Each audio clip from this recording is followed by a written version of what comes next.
There we go. All right. Hopefully you guys can hear me. Hi, everybody. How are you? I'm gonna have my headphones off just a little bit, just because I want to be able to hear my son. He's supposed to be napping. Is he? Probably not. But so let's get into this. I wanted to talk about the Ali Lewber Viall Files interview. I just finished it. I wanted to give you guys kind of like a recap of like what I thought of it. I obviously am an OG Vanderpump Rules person, so I do have lots of thoughts and opinions. I've had lots of thoughts and opinions about this conversation, especially with, hey, Jalissa, especially involving James and Allie and Raquel and Kristen and just the whole shebang. So I just wanted to give you guys some of my thoughts and opinions and like my overall um commentary on it. I don't have very long to talk today, but I wanted to get this out and I'll re-upload it also to kind of put that so you guys can see that as well. Um but yeah, so if you are part of the replay crew, hi, how are you? Love you. Thank you for coming and watching this. Don't be afraid to comment. I love commenting. I love having conversations. If you are a regular of mine, that comes in during these lives, you know this. The more conversations, the more commentary, I think the better overall for all of us. And I think the videos come out a lot better. So don't be afraid to comment during the lives, and don't be afraid to comment obviously after as well, because I will comment back as long as you guys keep it obviously good. Before I fully start, obviously, I always want to tell you about my podcast that I have. So go check that out, the World's on Fire podcast. There's a new episode up right now. This picture actually is wrong and inaccurate. We're actually on episode 9 right now. And next week will be our 10th episode, which is really exciting. You can also check out my Fable account where I have a Real Housewives of Bravo rewatch channel, and I also have a book club. We are currently reading Deep End, so if you want to get into that, I highly recommend it.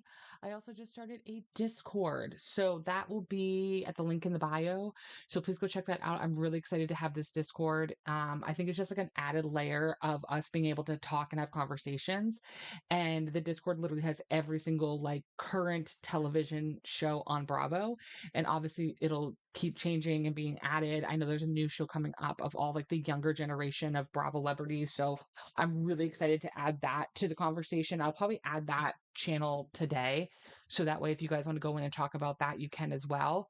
So overall, my whole thought of the Ali Lewber, Ali's interview with Nick and his wife was, Natalie, was overall like Ali is like too mature for this group. My overall thought was Allie's way too mature for this group. Allie is just so mature. She's very understanding. She's almost at some points like too understanding. Like she's giving him so much grace, but I think is also very much aware now, speaking to her family and getting out of the situation, that she does have a lot of sadness for James and feels bad for him and feels bad overall for his situation, but also understands that you can feel bad for somebody, but also not enable them and not continue to perpetuate and be a part of their story. And I think that's where Allie's at right now, is that like she doesn't want to be a part of this story. She doesn't want to be a part of this conversation anymore. She does not want to enable him. She doesn't want to basically be a part of any of that. And truly, like I don't blame her in any way, shape, or form. I don't blame her at all. And I'm really happy that she had that the people around her to kind of help her and support her and be there for her. I think that's fantastic. And she's very lucky to have that.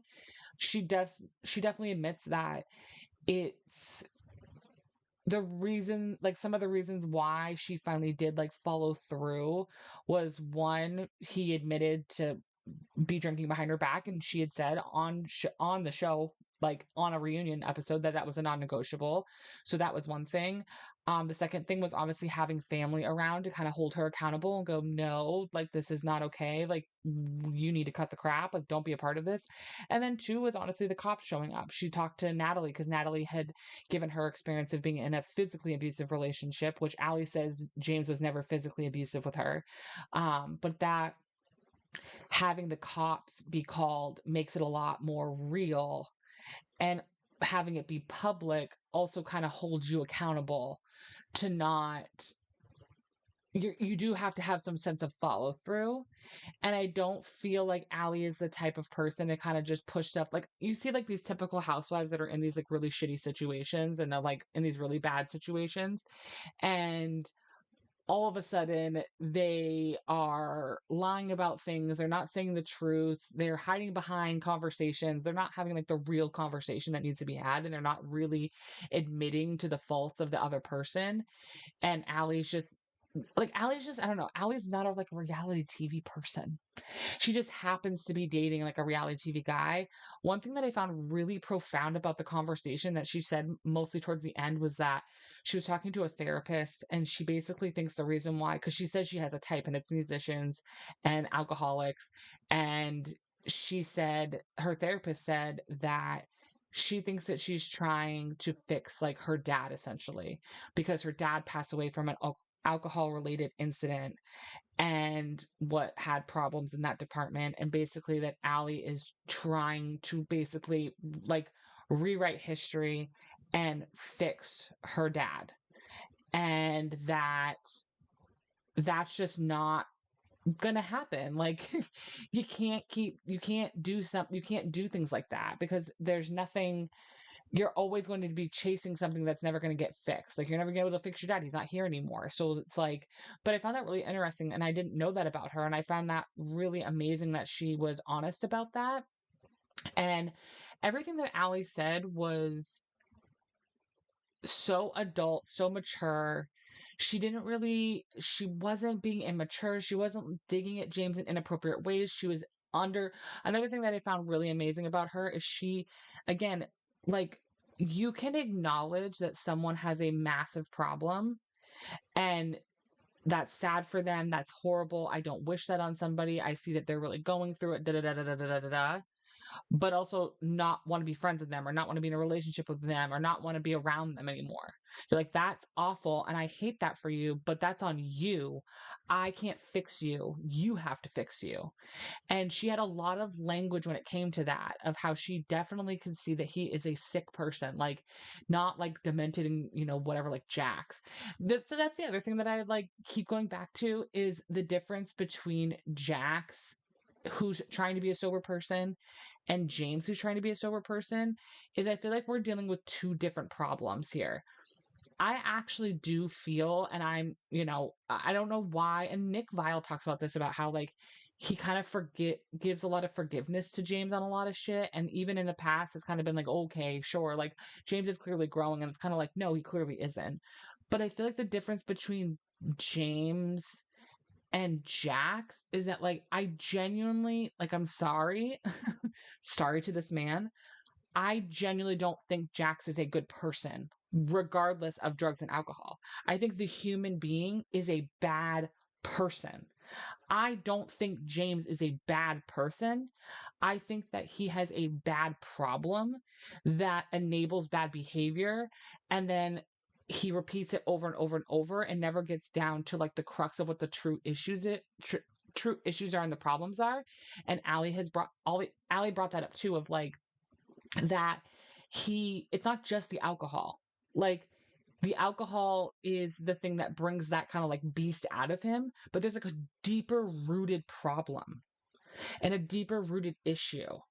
And that he would go to therapy, but it would never be consistent. It would be like a little bit here and like a little bit there, but it would never be a consistency in going to therapy. And then what would end up happening is like they'd be good for a little while and then he'd go back to acting a little bit weird and manic and odd. And instead of fully immersing himself in that and fully immersing himself in that conversation, because I personally think, as a non-medical professional, I personally think that a lot of his pain and hurt and badness comes from his mom and his dad. Hold on one second. I just realized my computer's in the background.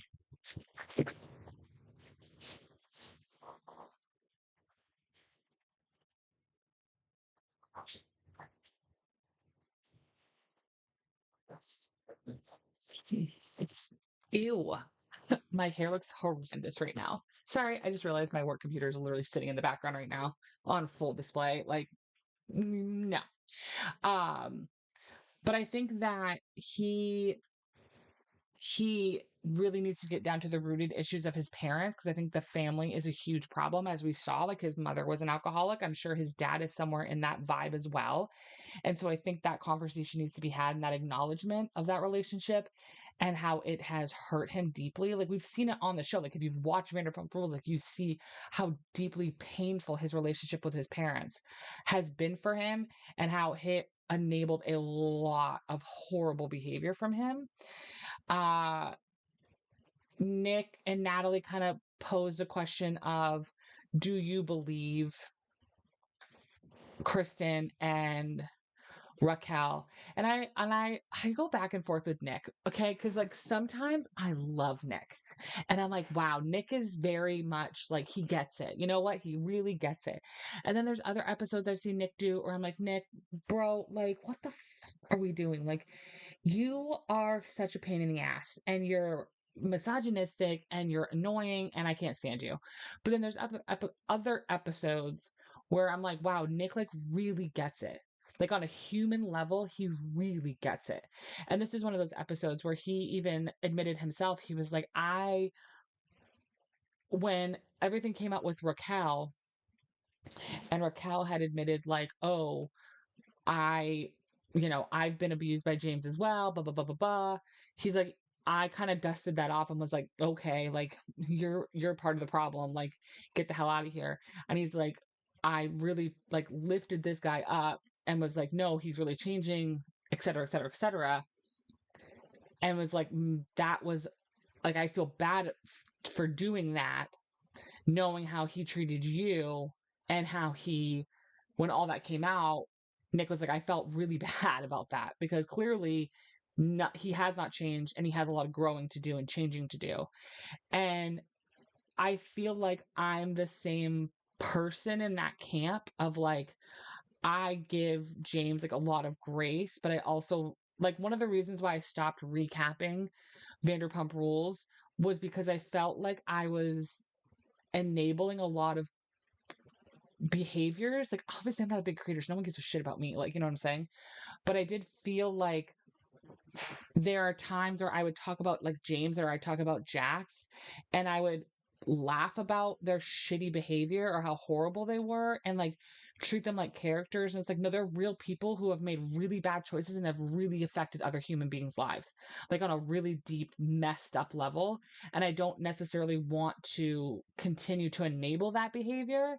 So I don't want to keep doing recaps, because a lot of what they're doing is inappropriate, rude, abusive, not okay. And same kind of with like all the men, honestly, on Vanderpump Rules. I was like, this isn't enjoyable. Like, I don't watch Vanderpump Rules anymore. Like, I don't watch it as a comfort show anymore, because it's not comfortable for me anymore, because I'm watching it through a different lens of like, these men are awful. All four of them are like the main four dudes. All four of them are bad people who have done bad things. The difference is that I truly think there is a good person inside of James.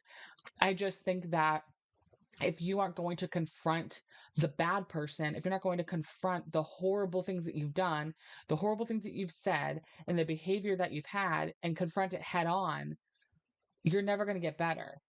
You know, Nick brings up, like, do you think that James should, like, I guess he went back DJing pretty fast. And Nick was like, do you think that's a good choice? And Allie was basically kind of like, not really. And it's another reason why they're not together, is like, that's not a good choice in my opinion. I agree too. I've gone back and forth with thinking that, at what point do you have to stop your dream job because your dream job is enabling your bad behavior? That being said, and I am going to post this on TikTok and see what people think about this. That being said, I actually think I have the most genius idea ever for James, and I don't want to give him ideas because he's a loser right now. But James and Carl need to get together and start throwing like sober parties. I think that could be such a big hit, where they have like all the mocktails and all that type of stuff that Carl has and that he's been doing. And then you have James DJing with the events and things like that. And then what's her face from Southern Hospitality could DJ too. Like Lala could do stuff with them. Like, they have a group of Bravo celebrities that are sober people. that they could have like sober events that not even sober people have to, like, you could be someone that drinks and stuff like that, but maybe you're just out tonight, you don't want to drink, you don't want to do things like that, but you want to party, you want to have fun, but it's just yourself. It's not alcohol induced, it's not drug induced, it's just you having fun as a human being. And I think that could be really cool. Also, give me 5%, give me 10%. Honestly, I should have 51% of this company, but that's just me. But I just think that'd be a great idea. Like, why is no one going out for that and like being like, hey, I think this is actually a really good idea that we should come together and have these really cool events and have like a little tour. I think that'd be so much fun. And just do smaller venues. Don't do these huge, massive venues. Just do small venues. Love that. And Lala can be a spokesperson for it. Yeah. And Sheena, because she goes through stretches of sobriety. Exactly. Like they could all be doing this together and having so much fun. And I think it would be really, really cool to do. And I don't know. I feel like that should be something that they try, that they give a shot, that they give a try to. And I think that would enable James to continue to be a sober person and be around sober people. Because it's like, if you want to keep doing this job, cool on you, bro. But clearly, you also need to be sober. Like you can't, like I feel like DJing and sobriety aren't a thing for him. They don't go together. So it's like, if you really want to DJ that bad, how can we do it to make sure that you stay on the path? I also think, again, like as someone who has never struggled with addiction, has never struggled with any of this stuff, I just want to say, take my opinions with a grain of salt, obviously, because I don't have that experience. I just know people, but I haven't experienced myself. I think that James should be going to rehab. I don't think AA is just like enough for him. He's done AA multiple times. And I know that there's people that always that go back to that go to AA even when they are dead cold sober for years. If you guys follow Peter Mon, who's like one of my favorite creators on this platform, he goes to AA and he's been sober for 35 years. You don't have to constantly be in relapse in order to go to AA. But I don't think that AA for him is clearly like enough. I think he needs to be going to some place that's a little bit more like extreme or has a lot more rules and restrictions and has a lot more safeguards around it in order to really like support him and help him. I think that living in Hollywood is a horrible place to try to be a sober person. Like, girl, that sounds like the worst place to be a sober person. um but I think that there's a lots of job opportunities for him that I'm interested in to see why like no one's, maybe someone has brought that up and he's like, no, I don't want to do it. I don't want to. I'm sober. I'm fine. But it's like, no, actually, you have a great opportunity to like build a community of sober people together that you can prove that you guys can still go out, have fun, party, have a blast, like do all these cool things. Like, I don't go out and drink all the time. I hardly ever drink. Okay. And I hardly ever smoke. I don't ever do drugs, like drugs. I don't ever do those. I've never done them. But like there is this space of like, let's just not do that tonight. Let's do this instead.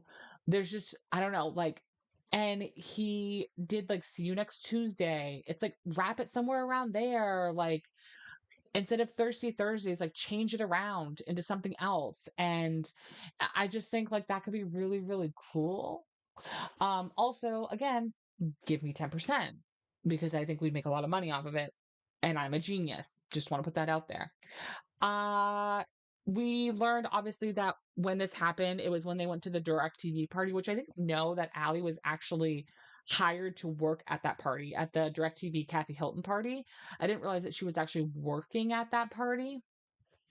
And that's kind of when everything happened. And she actually found out from there that he had been hiding and drinking and going behind her back since like October, maybe even longer. And that when he was, excuse me, oh, excuse me, that when he would do his DJ gigs, like they would FaceTime and stuff, and she'd be like, "You're drunk," and he'd be like, "No, I'm not. I'm not drunk, babe. I swear to God, I'm not." And she kind of had like a thought that it might have happened, but then when it like hardcore was proven to her, that's when kind of everything happened. She said that he has never been physically abusive with her, only verbally, which is not sometimes, like sometimes that verbal that sinks deeper sometimes because it is just so pointed and messed up and cruel and awful. And that he insulted her a lot when he was upset and stuff. And she said that like 90% of their relationship was actually really good. It was that 10% that was just horrible when he would do things like that. And she had a really hard time with it. And she kind of felt like she was like his parent. And basically, she was the thing that would kind of get him to calm down. And it's like, why am I your mom? Like, why am I the person that's supposed to be regulating you? You should be able to regulate yourself. And he clearly couldn't do that. She also said that he apparently, when they broke up, ended up going to like a boys trying to be men type of camp, which makes me wonder if he went to Louis, from Real Housewives of New Jersey's little boy camp, that little boy camp in the wilderness there. That was really creepy with the thick skin and the suntans and the red blotchiness. I'm just wondering, maybe not the right place to be going. Uh, but he did try to go to one of those. She said that she had a lot of guilt about breaking up with him because she felt, I think there's a lot of guilt when you break up with a person in addiction, whether that's drug and alcohol addiction or some other type of addiction, is that you do hang on this thread of like, if I leave them, will it get worse? Will they do worse things? Will they behave a certain way? Will they do something bad to themselves? What if they get sober and become this better person and I miss out on being with this person? Like, I think there's a lot of guilt that comes with that, but you do have to, at some point, I think, decide, it, are they, are you willing to sit and wait? Like, you've tried everything, you've done everything. At what point are you like, I can't sit here and wait any longer? Either you're going to be a better person or you're not. There's no more of this. You can't keep treating me this way. And I think that's got to be so hard. So hard. Like, I just think about me in relationships with none of those problems, and just how it is to leave somebody when you're just going through problems. I can't imagine the guilt you feel knowing that your partner is struggling so badly and you want to leave them, but you don't want to leave them because you're scared they might do something to themselves, or you're scared that, you might trigger something, or that they might never get better, or that maybe they do get better and like you're going to miss out on things. And like, she talked about having a lot of guilt, which I totally, totally, totally understand. Um, she talked about, like I said, her being in the public eye kind of made her and forced her to be held accountable, which I think really sucks that it has to come to that. But sometimes, like, as someone myself who's a very private person, when it comes to like my marriage, I don't talk to a lot of people, if anybody, about my marriage, about my relationship, because I feel like it's for myself. It's for me and my partner to figure out, not for everybody else to like chime in and figure out with me. But at the same time, like, a part of that is when you do go through bad spurts, you do have these bad moments, you are very embarrassed and you don't want to talk about them because you don't want people to judge you. And I think if the cops get called on you, I imagine that that is embarrassing and really hard to deal with, because it's this outside people coming in and judging your relationship on a very extreme level. And then on top of that, obviously she is a famous-ish person. So it's being talked about and being exposed. So you kind of can't hide from it. You have to really like get ahead of it, and you're forced to make choices faster than probably you would have maybe in your normal life. Like, she talks about basically like, if the cops never came, she might have kept perpetuating all this stuff and kept going on with their relationship, because it's like, oh well this and oh well that. And she said even like 2 days after everything happened, she was going to a shoot or something, and someone was like, oh, where's James? And she was like, oh, he's sick. It's like, no, he went to AA. That's where he is right now. So it's that stuff too. um when she's talking about Kristen and Raquel, I do appreciate that she's like, hey, listen, like, I will always believe women and I will always have women's backs, but I'm also not going to sit here and act like that was a one-sided relationship of James is the only one that did the hurt in that relationship. So it's really, you could tell it was really hard for her to not, it was really hard for her to not, she tried really hard to not talk negatively about Raquel and Kristen. But I think she also is very much like, let's be real for a second. Like, my relationship with James was very different than their relationship with James. That doesn't mean mine was better, worse, whatever. It's just there was a lot of differences. In my opinion, the biggest difference between Allie, Kristen, and Raquel, Allie alone, is that I think Allie had a much more sense of maturity. Is she saying that about Kristen and Raquel? Yeah, it was really hard. It was really hard. You could tell she was kind of like tiptoeing around it. She basically, she kind of, it was weird. She was kind of tiptoeing around it, basically trying to say, which I somewhat agree with, of like, especially on Kristen, the Kristen part of it. The Raquel part, I'm kind of like, Raquel's like a dumbass. Like, no offense. Like, Raquel didn't abuse him in any way, shape, or form. Like, maybe there was stuff behind the scenes that we missed, obviously, and then there were, because clearly Raquel can be a horrible person. No shocker there now, obviously, that we know that. Um, but at the end of it, overall though, she was like, it doesn't really matter. She's like, at the end of the day, I believe them over James. Like, I'm aware that what their experience was means something, basically. And I appreciated her for that, because she could have been like, well, I don't know, blah blah blah.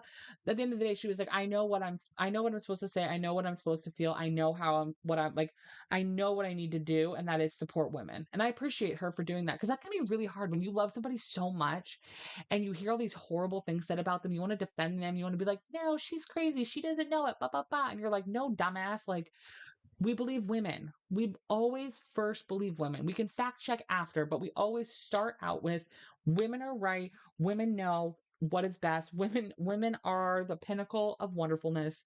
Men suck ass. I will go from there.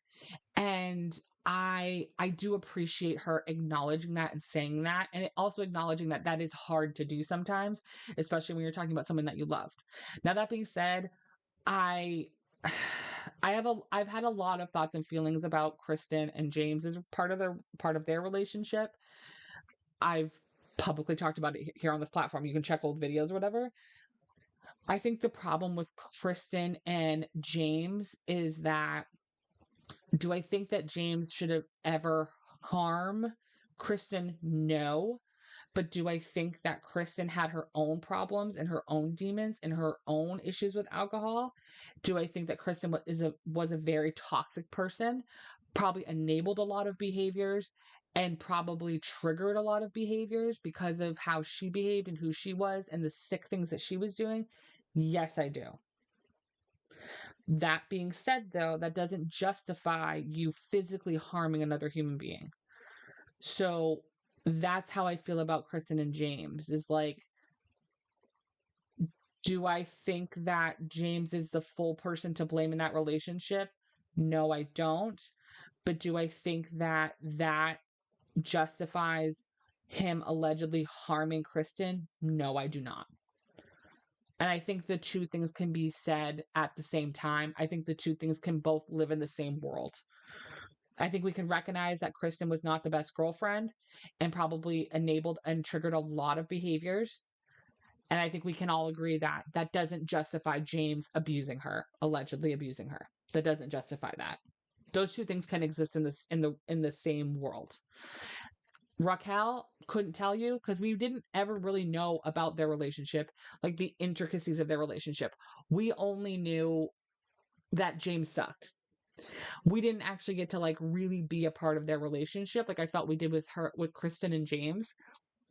So there could be manipulation and all these other things happening on the other side with Raquel, but I doubt it.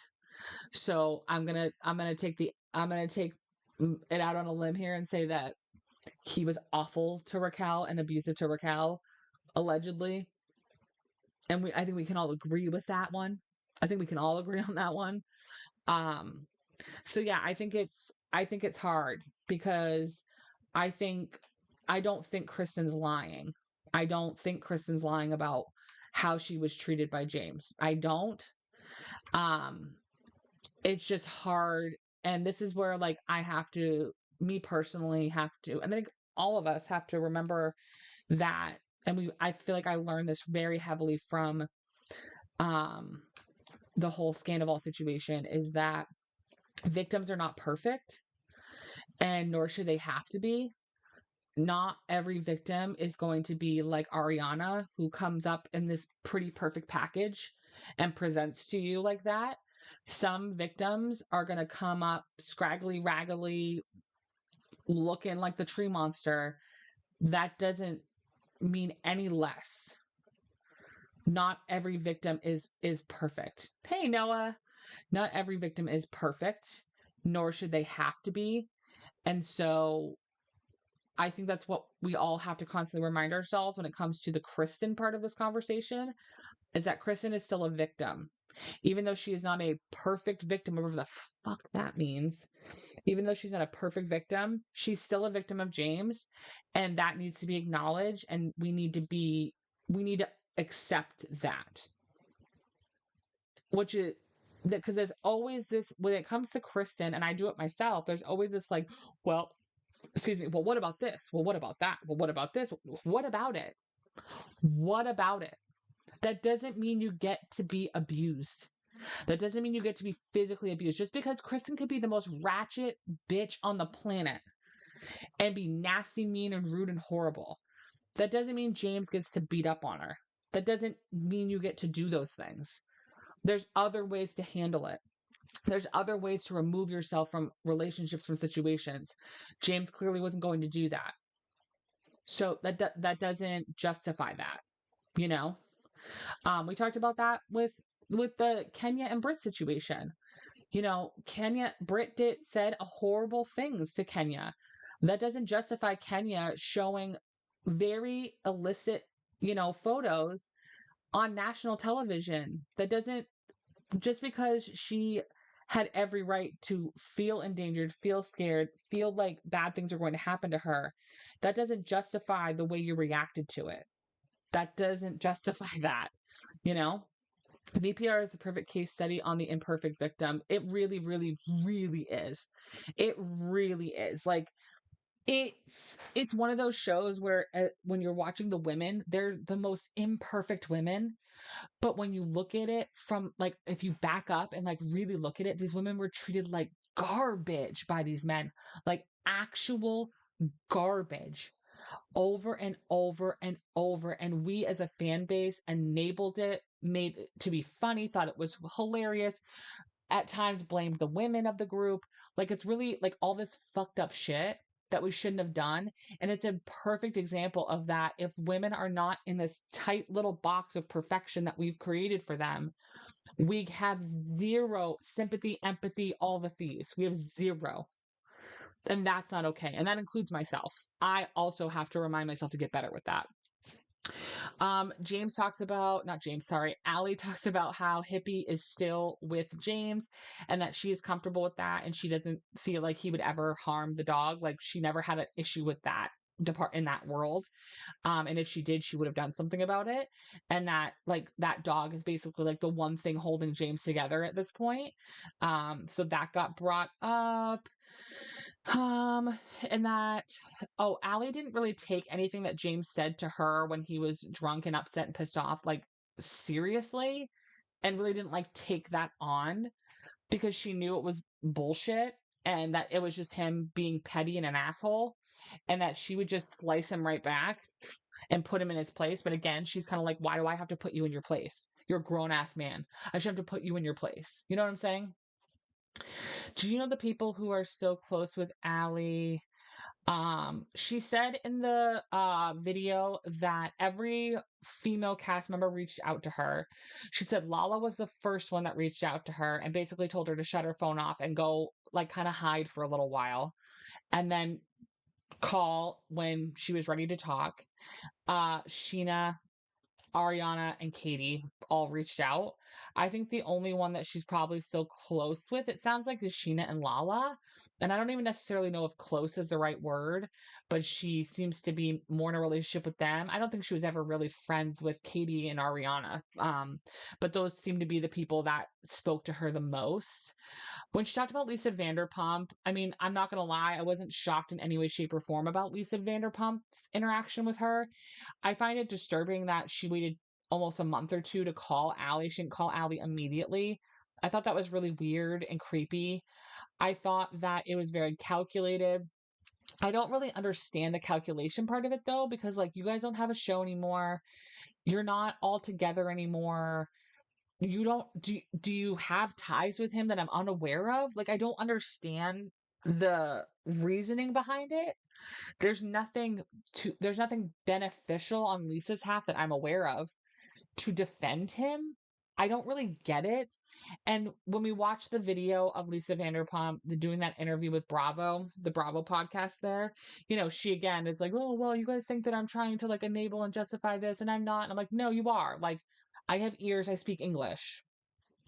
You are. You always have been. You're always on the guy's side on the show. You're never on the women's side. You always give them crap. You gave them crap in that episode of that podcast when you're pissy because, well, these people didn't say thank you to me, and these people didn't say thank you to me. And the men, they all called me and told me how amazing I am and wonderful I am and said thank you for every single thing on the planet. But these women, they didn't, and they don't understand, and like they won't grovel to me and bow down at my feet. It's like, oh my God, you contradict yourself in your own sentence. You contradict yourself in your own mother effing sentence. It's so weird to me. I don't get it. I don't get it. But basically, she called 2 months after the situation and was very protective over James. And that she basically gaslighted Allie and tried to convince her to get back together with him, even though they were already broken up and she was already getting a new apartment. And she said that Allie should be traveling with James and basically like babysitting him, and was like, oh, well, when Ken was young, that age, he was all over the place and I really straightened him out. And she's like, why do I have to straighten him out? Why is that my job? Why is it my job to straighten a man out? Like, I don't understand that. But she also admits that it took her friends to bring this up to her, of like, that's not okay, for her to kind of grasp that. She said that she was kind of very like timid and kind of like, oh wait, well, what? Oh, I don't know, maybe like over the phone. And then when she got off the phone and told her friends were like, that's suspicious. That's weird. Like that's so weird. And she said that she kept saying that, like, I support you, darling. Everything's fine. But that Allie said that she was giving very much misogyny, and that she said that, you're going to have to kiss a lot of frogs and you'll probably marry one too. And it's like, why? Like, why is that okay? Like, she's such a misogynistic person and she's always been like that. Like, that's not a new concept. You know what I'm saying?